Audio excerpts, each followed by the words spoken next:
sampaikan. Teman-teman sekalian, kita ini sebagai orang beriman tahu dunia ini akan dilaluin. Kita tidak akan berlama-lama di sini. Jangan sampai dunia ini menjadi target utama.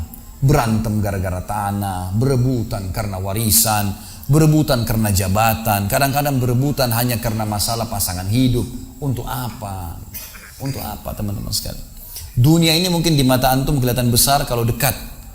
Misal, saya tidak tahu bapak-bapak mengerti nggak? Kalau ibu-ibu biasanya langsung mengerti kalau masalah contoh-contoh perhiasan. Kalau ada orang punya berlian, besarnya seperti bola pingpong, kaya nggak? Rupanya ada juga bapak-bapak yang paham. Itu kaya luar biasa nih. Kalau dia punya berlian seperti bola basket, kaya nggak? Coba taruh berlian yang seperti bola basket itu di tanah, terus antum naik pesawat ke atas. Makin jauh, kelihatan enggak? Orang yang perebutkan tanah 1000 kali 1000 meter, 1 hektar, berapa hektar, tumpah-tumpahan darah. Padahal kalau dia naik pesawat hilang semua tuh.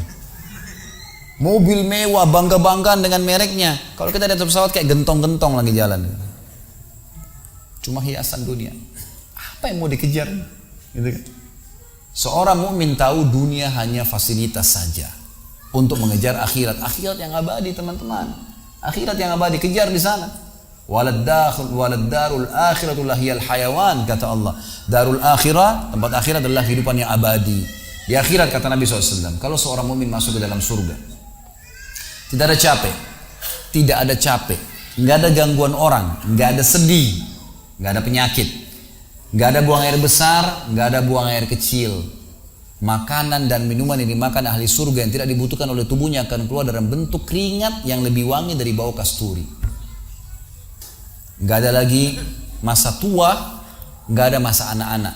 Semuanya berumur 33 tahun dan semua laki-laki akan kembali kepada poster ayahnya Adam 60 siku ke langit 27,5 meter.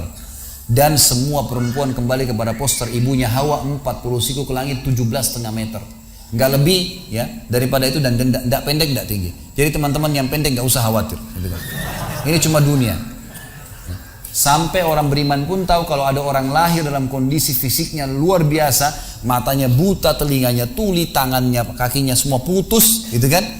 Itu tetap bagi orang beriman punya nilai, karena itu cuma dunia. Begitu dia meninggal, jasadnya akan dimakan oleh tanah. Sebagaimana sabda Nabi SAW, semua jasad kalian akan dimakan oleh tanah kecuali tulang ekor kalian yang darinya Allah akan tumbuhkan kalian. Di akhirat ditumbuhkan jasad yang baru.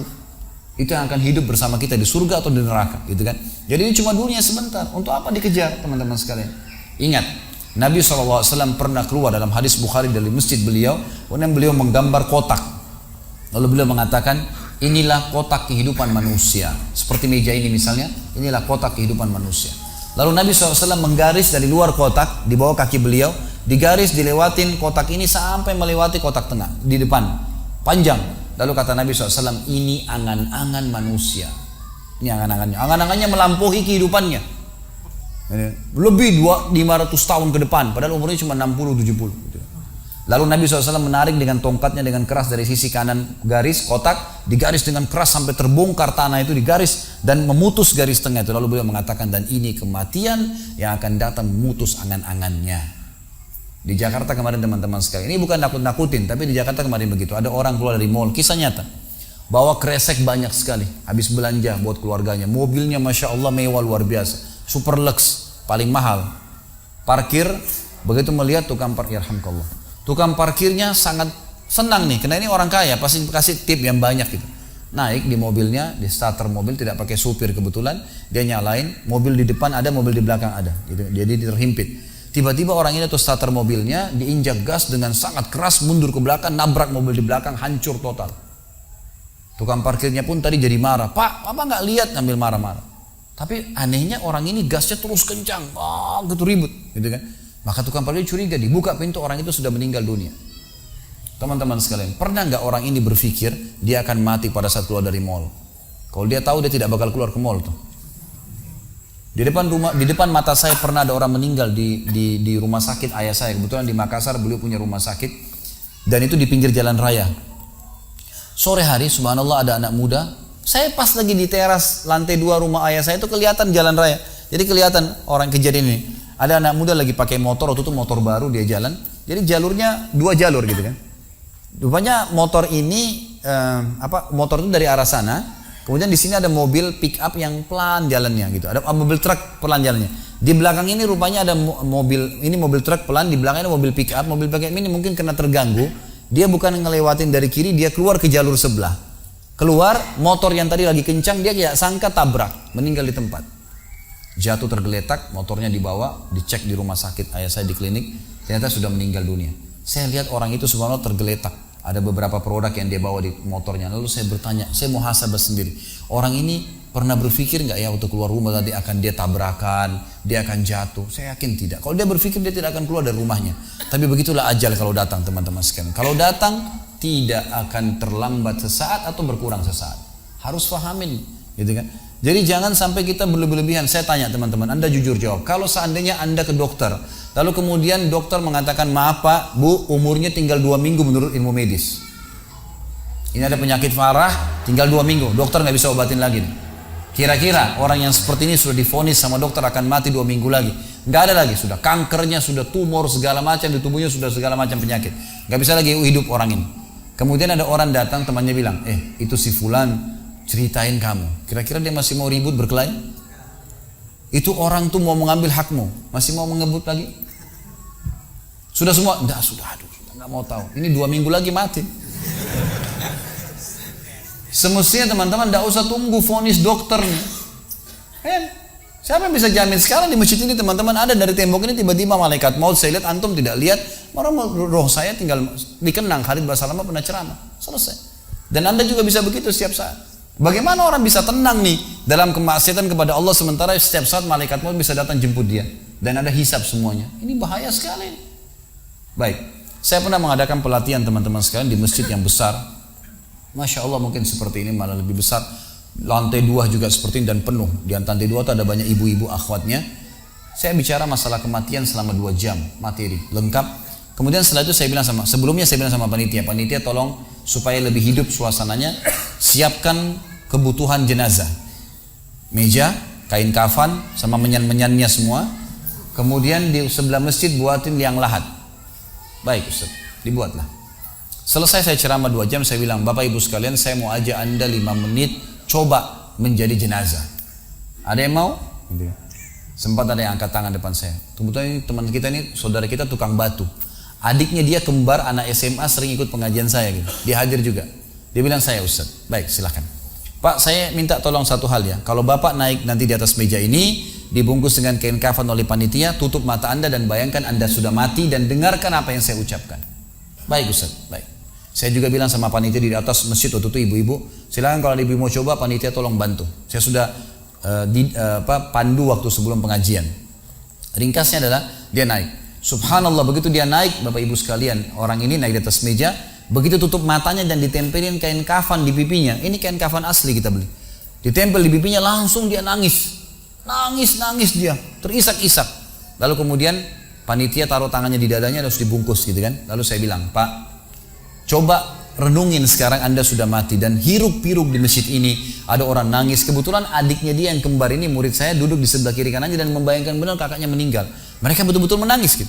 Ada jemaah-jemaah juga yang lain pada nangis. Hanya saya bilang hiruk-pikuk masjid ini yang sedang menangis, ada yang sedang ngobrol. Ini anggap di rumah Anda pada saat Anda meninggal dunia. Dan Anda tidak bisa protes. Gak bisa bilang saya tidak mau, jangan ribut, gak bisa lagi. Udah. Panitia pun menaruh tangan kanan di atas tangan kiri, kita nggak bisa protes taruh di dada. Dibungkus dengan kain kafan pun nggak bisa. Baik, Pak, bayangkan semua peluang amal saleh yang semestinya Anda bisa kerjakan, sholat malam, sedekah bakti dengan orang tua, baca Quran, sholat berjamaah, yang Anda sia-siakan dan Anda menyesal kenapa tidak kerjakan sekarang. Dan bayangkan semua peluang dosa yang Anda tidak sia-siakan. Kesempatan zina, berzina, kesempatan dusta-dusta, kesempatan riba-riba, semua dikerjakan. Dan Anda tidak sempat taubat dan Allah akan hukum Anda sekarang. Itu Bapak Ibu sekalian, saya tidak karang-karang dia sampai nangis-nangis Bapak ini. Terus dia nangis. Lalu saya bilang, tolong panitia datangkan geranda jenazah. Datangkan. Baik Pak, sebentar lagi kami akan angkat badan Anda di geranda ini dan kami akan bawa Anda ke liang lahat sebelah masjid. Diangkatlah dia. Saya bilang, Pak, renungin, resapi tubuh Anda kesentuh dengan geranda ini. Ditutuplah lalu dipikul. Lalu saya pandu pakai mic, saya bilang, Pak, inilah detik-detik terakhir Anda bersama kami. Terus sesalin perbuatan-perbuatan dosa yang Anda pernah lakukan, peluang-peluang ibadah yang Anda sia-siakan. Sampai tiba di luar masjid, saya turun ke liang lahat, saya buatin sendiri tanah, kemudian saya buatin gubernur, lalu diturunkan dia. Setelah diturunkan, saya suruh tutup matanya, kemudian ditutup dengan kain. Saya keluar, lalu saya pakai mic, saya bilang, Pak, buka matanya. Inilah rumah Anda sekarang. Walaupun rumah Anda 1000 kali 1000 meter di dunia, kembali ke 1 kali 2 meter. Ini tempat Anda sekarang. Dan sebentar lagi malaikat akan datang menanyakan kepada Anda pertanyaan-pertanyaan yang Anda sudah tahu. Selesai. Berapa mungkin sekitar hitungan detik. Ini semua proses kurang dari 5 menit teman-teman sekalian. Lalu saya bilang, buka. Dibuka kain tersebut. Lalu saya bilang, teman panitia bantu. Bapak ini keluar. Keluar dia. Waktu dia keluar dari kuburan liang lahat itu teman-teman, sempoyongan. Kayak orang yang sudah pusing gitu. Keluar. Kemudian saya bawa ke masjid. Saya pegang tangannya masuk ke masjid. Duduk. Lalu saya kasih mic. Pak, tolong ceritakan pengalamannya kepada jemaah jadi jenazah 5 menit. Itu dia pegang mic, gemetaran. Ustaz, saya tobat. Saya durhaka sama orang tua. Saya nggak sholat. Saya begini. Ini dia lupain, ada ribuan jemaah depannya nih. Dia nangis-nangis. Sebutin semua kesalahannya. Semua pada banyak ikut nangis. Dia kayak orang ketakutan betul. Gitu kan. Baik, selesai. Saya panggil siapa lagi yang mau coba? 2, 3, 4 orang. Rata-rata semua begitu keadaannya. Gitu kan. Alhamdulillah mereka sadar seketika pada saat itu. Lalu kemudian saya bilang, penutupan, ada bahkan ibu-ibu yang coba di atas pingsan, ibu itu. Kita bukan nakut-nakutin, tapi memang saya praktekin. Lalu saya bilang begini, Bapak Ibu sekalian, sebagai penutup acara saya bilang pada saat itu, bahwasanya ini hanya praktek jadi jenazah. Tapi ini ya akan datang satu waktu Anda dibungkus kain kafan tidak bisa kembali lagi. Sekarang masih bisa kembali beramal soleh. Dan ini pernah diperingatkan oleh Hasan Basri rahimahullah. Beliau pernah ngantar jenazah diikuti oleh seseorang. Lalu Hasan Basri tanya, wahai fulan, kalau seandainya jenazah ini tiba-tiba hidup sekarang, apa yang dia kerjakan? Kata orang ini, tentu dia akan sholat, dia akan puasa, dia akan ngaji, dia akan kerjakan ibadah-ibadah. Kata Hasan Basri, kenapa? Dia bilang karena dia sudah mati, dia tahu nilainya ibadah itu. Kata Hasan Basri, yang kau ucapkan benar, tapi yang di depan matamu ini tidak bisa hidup lagi. Kamu sekarang masih hidup, kerjakan seperti dia kalau dia hidup. Jangan tunggu itu, gitu kan? Ingat teman-teman, pujian teman, ancaman teman, atau orang sekitar kita, hanya sepanjang lidahnya. Kamu hebat ya, kamu kaya ya, kamu gagah ya, kamu cantik ya, sepanjang lidahnya demi Allah. Mau apa itu? Apa yang mau direbut? Orang-orang setengah mati sholat malam sejam 2 jam, besok ceritain ke orang hanya butuh pujian sepanjang lidah dia. Untuk apa? Teman-teman yang suka riak nih, saya ajarin caranya gampang. Ada caranya gampang. Kalau Anda besok pagi mau cerita kepada teman-teman Anda di kantor atau tempat, saya sholat tadi malam, sholat malam, gak usah tunggu besok pagi setengah mati, ngantuk-ngantuk nanti malam bangun. Jam 2 malam sebentar datangin rumah teman yang jadi target, ketok pintunya, nih saya mau sholat, lihat ya. Selesai, gitu kan. Untuk apa nunggu besok setengah mati, gitu kan. Gak ada gunanya riak, pujian orang sepanjang lidahnya, jangan, gitu kan. Gak ada gunanya. Jadi teman-teman sekalian, sadarilah mati akan datang dan jadilah seperti Bilal radhiyallahu anhu, sahabat Nabi yang mulia. Waktu ditanya, ma ra'yuka bil maut, apa pendapat Anda dengan kematian? Kata beliau, marhaban bil maut, selamat datang kematian. Apa yang saya mau takutin? Apa yang dia mau takutin kalau selama hidupnya dari bangun tidur sampai tidur semua ketaatan? Pastilah terbalik, orang rindu, gitu kan? Orang mukmin itu rindu. Waktu terjadi perang Yarmuk tahun 14 Hijriah, waktu itu dipimpin oleh Khalid bin Walid dengan di situ di dalam pasukan ada Sa'id bin Zaid. Sa'id bin Zaid salah satu yang dijamin masuk surga. Teman-teman bisa nonton serialnya di website di www.khalidbasalama.com, ada serial sahabat. Saya ceritakan di situ ceritanya. Jadi kata Sa'id bin Zaid, waktu kami berhadapan dengan pasukan Bizantium, Romawi, Nasrani ini, mereka jumlahnya 120.000 orang, dipimpin oleh pendeta-pendeta dengan salib-salib yang besar dari emas. Lalu mereka memukul pedang-pedang mereka di perisai mereka sambil melantunkan yel-yel mereka sehingga membuat kami pun sempat nyali kami ciut, gitu kata Sa'id bin Zaid. Lalu subhanallah, datanglah Abu Ubaidah bin Jarrah, pimpinan perang yang lain, mengatakan, ya muslimin beginilah, begitulah, semangatlah, pahala jihad disampaikan. Lalu tiba-tiba ada satu orang yang membakar semangat kami. Satu orang, dia datang mengatakan, wahai Abu Ubaidah, pimpinannya, wahai Abu Ubaidah, saya sekarang sudah tidak sabar, mau mati syahid, saya mau masuk sekarang ke sana. Gitu kan? Ada pesanmu untuk Rasulullah SAW? Ada pesan tidak untuk Nabi? Saya sudah tahu saya akan mati nih. Kata Abu Ubaidah, sampaikan salam kami dan kami memperjuangkan agamanya. Orang itu pun masuk ke musuh sendirian, menembus musuh tersebut sampai mati syahid. Kata Sa'id bin Zaid, Suatu saya lihat semangatnya orang tersebut dan tahu yakin dengan janji Allah benar, maka saya loncat dari kuda saya lalu saya tunduk, kemudian saya membaca Allahu Akbar lalu saya menyerang musuh. Semenjak itu rasa takut saya hilang dan akhirnya kami memenangkan peperangan. Jadi memang teman-teman sekalian, mati itu akan dilaluin dan memang mati sebuah pintu, kita harus laluin. Tanpa mati tidak bisa. Tapi orang beriman tahu mati itu justru kebahagiaan buat dia, karena semua yang bertahun-tahun dia kerjakan dia akan panen di sana. Semua kehidupan abadi ada di sana, maka dia rindu dengan mati. Tidak perlu takut, gitu kan? Toh akan datang. Jadi harusnya difahami masalah-masalah seperti ini. Baik teman-teman sekalian, kita tutup dengan sebuah kisah yang kita rangkumkan insya Allah tentang masalah orang kalau bertakwa kepada Allah.